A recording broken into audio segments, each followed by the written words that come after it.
बच्चों, पिछली वीडियो में आपको बताया था मैंने आवेश और आवेश के प्रकार, कि आवेश क्या होता है और आवेश कितने प्रकार का होता है और उनका नामांकन किया था। तो आवेश दो प्रकार का है, धनावेश और ऋणावेश। तो उसमें जो प्रैक्टिकल मैंने आपको बताया था उसे दोबारा दोहराएं और उससे एक निष्कर्ष और मिलेगा आपको, कि जैसे उसमें मैंने आपको ये बताया था कि जैसे कांच की कोई छड़ लें और उसे किसी धागे की सहायता से लटका दिया, दूसरी कांच की छड़ ली, वो भी लटका दी। जब इन्हें को एक दूसरे के समीप लाओगे, पास लाओगे, तो इन दोनों के बीच प्रतिकर्षण होगा। यदि हम कांच और प्लास्टिक दोनों छड़ों को एक दूसरे के पास लाते हैं तो उनमें आकर्षण होगा, वे एक दूसरे की तरफ आकर्षित होंगी। तो सबसे ये बात सामने निकल के आती है कि यदि एक जैसे आवेश हों, प्लस प्लस हों या माइनस माइनस हों, तो वे एक दूसरे को प्रतिकर्षित करेंगे। यदि विपरीत आवेश हों, एक प्लस हो और एक माइनस, तो एक दूसरे को आकर्षित करेंगे। ये बात मैंने यहाँ नोट करके लिख दी आपकी कि सजातीय आवेश, सजातीय मीन्स एक ही जाति के, जैसे प्लस प्लस हो या माइनस माइनस हो, एक दूसरे को विकर्षित करते हैं। विकर्षित में प्रतिकर्षण करना। और विजातीय आवेश, विजातीय मीन्स अलग अलग जाति के, एक प्लस और एक माइनस, वो एक दूसरे को आकर्षित करते हैं। तो आप इन्हें याद रखिए दोनों पॉइंटों को। नेक्स्ट आगे चलते हैं आवेशों के गुण। तो जो आवेशों का गुण है ये बहुत ही इम्पोर्टेंट है।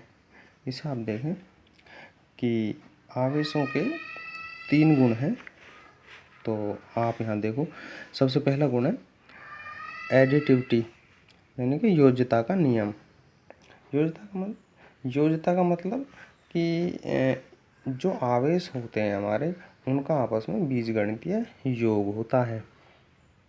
बीजगणितीय योग का मतलब जैसे किसी वस्तु पर +3 आवेश है, किसी वस्तु पर -2 आवेश है, तो इन्हें जब तुम जोड़ोगे तो जो बीजगणितीय मेथड है, जो आपने पिछली क्लास में बहुत पढ़ा हुआ है, उसके अनुसार जोड़ोगे। +3 और -2 कितना बचेगा? +1।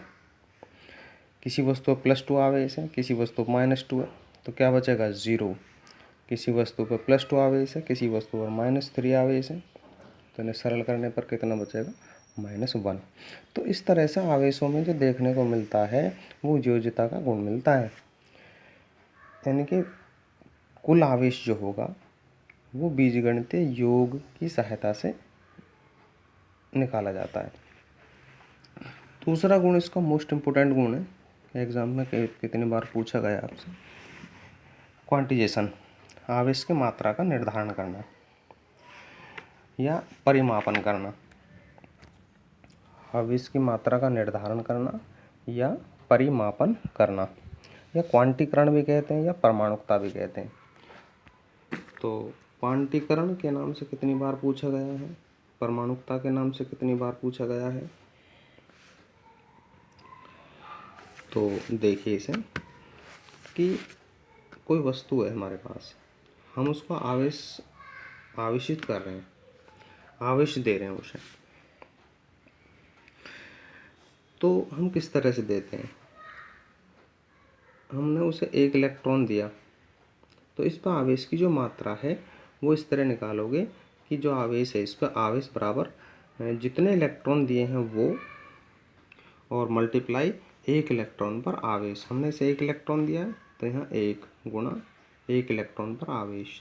यदि 2 इलेक्ट्रॉन दिए हैं तो आवेश इक्वल टू कितना हो जाएगा? इस पर आवेश बराबर जितने इलेक्ट्रॉन दिए वो यहाँ, और 1 इलेक्ट्रॉन पर आवेश। 3 इलेक्ट्रॉन दे रहे हैं, 3 गुणा 1 इलेक्ट्रॉन पर आवेश। 4 इलेक्ट्रॉन दे रहे हैं, 4 गुणा 1 इलेक्ट्रॉन पर आवेश। इसी तरह से यदि इसका एक जनरल फॉर्मूला देखें तो यदि हम किसी वस्तु n इलेक्ट्रॉन दे रहे हैं तो उस पदार्थ पर आवेश की जो मात्रा होगी, दिए गए इलेक्ट्रॉन गुणा 1 इलेक्ट्रॉन पर आवेश। तो ये मैंने यहाँ लिख दिया, इस प्रकार किसी वस्तु पर आवेश की मात्रा इज इक्वल टू दिए गए इलेक्ट्रॉन गुणा एक इलेक्ट्रॉन पर आवेश। आवेश की मात्रा को हम डिनोट करते हैं Q से, और दिए गए इलेक्ट्रॉनों की संख्या N और एक इलेक्ट्रॉन पर आवेश E। तो ये इसका फॉर्मूला हो गया।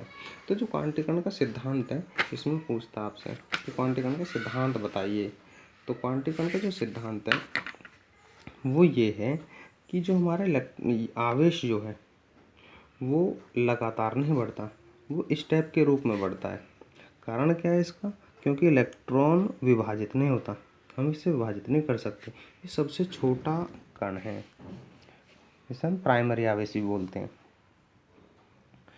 तो कोई भी वस्तु है, यदि हम उसे आवेश देंगे तो उसे हम इसके अनुसार देंगे, एन के अनुसार। यहाँ मैं एन इक्वल टू लिख दूँ 1 2 3 4 इस तरह से क्या होंगे। तो मैंने इसका क्वांटीकरण का सिद्धांत यहाँ लिखा है। इस सिद्धांत के अनुसार विद्युत आवेश लगातार बढ़ने वाली राशि नहीं है, यह स्टेप में बढ़ती है। इसका कारण इलेक्ट्रॉन को विभाजित नहीं किया जा सकता।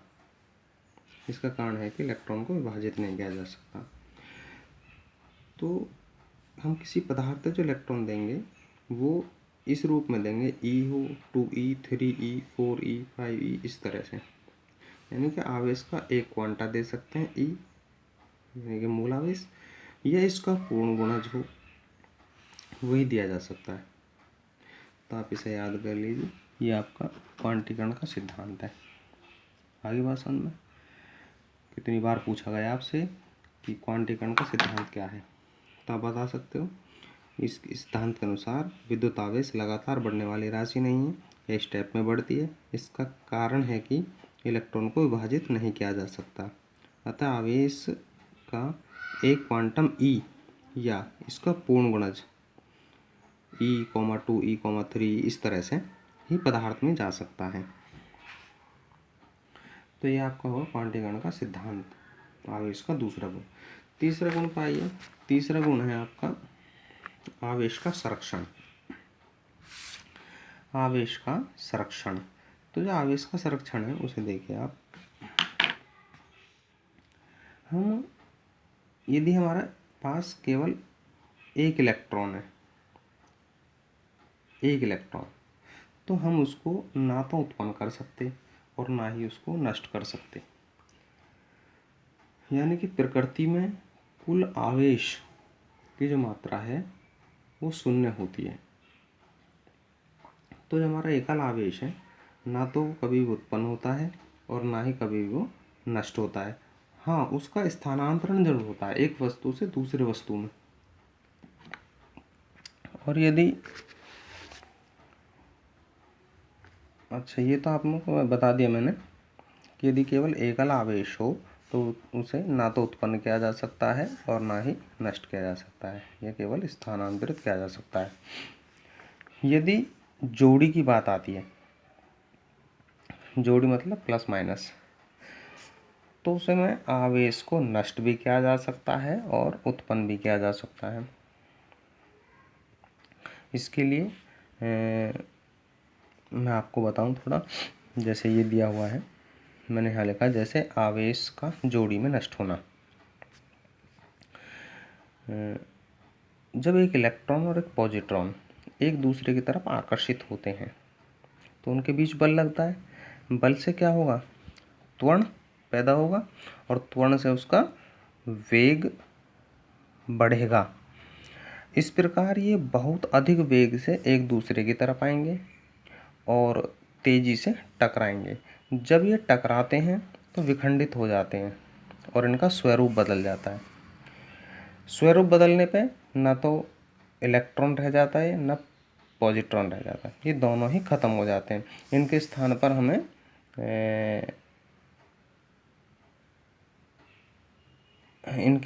पर हमें गामा किरणें प्राप्त होती हैं।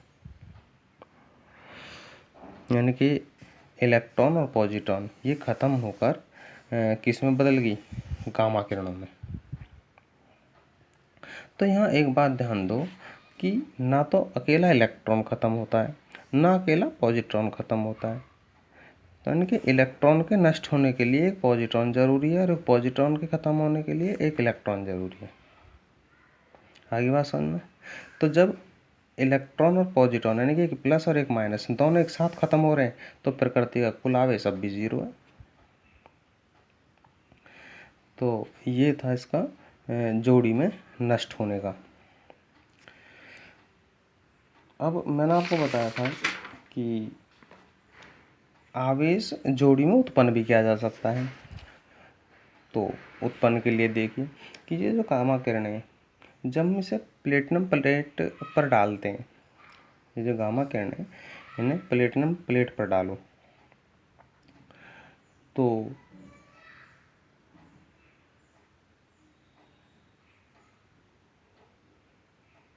ये गामा किरणें उस प्लेट के अंदर समा जाती हैं। समाने पर ये संपीड़ित होती हैं, सिकुड़ती हैं, और जब इनका संपीड़न होता है तो ये